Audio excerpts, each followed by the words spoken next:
कसं आहे ना मंडळी, लोक आपल्याला बोलत राहतात म्हणून आपण काही जगणं सोडायचं नाही. प्रत्येकाच्या आयुष्यात चढ उतार हे असतातच. मला पण काही जण म्हणतात, तू अशीच आहे तशीच आहे, तुला आमचं पटत नाही. हो बाबा, नाही पटत. जे पटतंय ते तुमच्याकडून घेते, जे नाही पटत ते मला नाहीच पटत असं मी म्हणते आणि विषय सोडून देते.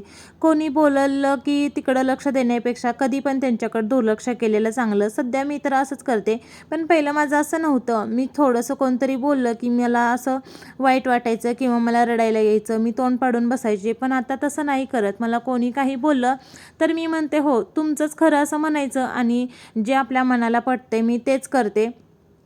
सध्या तर मी आता सगळ्यांच्याकडे दुर्लक्षच करायला सुरुवात केली. जे आपल्याला पटतंय आपण तसंच वागायचं, कारण आपण चुकीचं काही करत नाही हे आपल्या मनाला माहीत असतं. म्हणून मी आता सध्या तसंच वागते.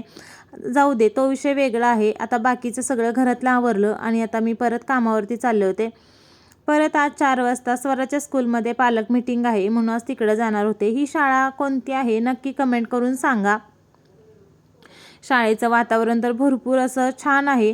पालक मीटिंगला गेल्यानंतर जे काल मंथनची परीक्षा झाली त्याच्यामध्ये 1 ते 3 रँक काढलेले त्या पाल्यांचं सगळ्यांनी मिळून कौतुक केलं आणि पालक सभामध्ये आपल्या मुलांचा पोषण आहार, मुलं अभ्यास करतात की नाही, मुलांचं काय हे सगळं विचारून पालक सभा आपली चांगली मस्तपैकी पार पडली. आणि नंतर आता थंडी हळूहळू कमी झाल्या म्हणून आम्ही तिघांनी येताना मस्त असा फालुदा एन्जॉय केला. आसवरी काय आमच्याबरोबर आली नव्हती म्हणून त्यांनी तिच्यासाठी पार्सल घेतलं फालुद्याचं.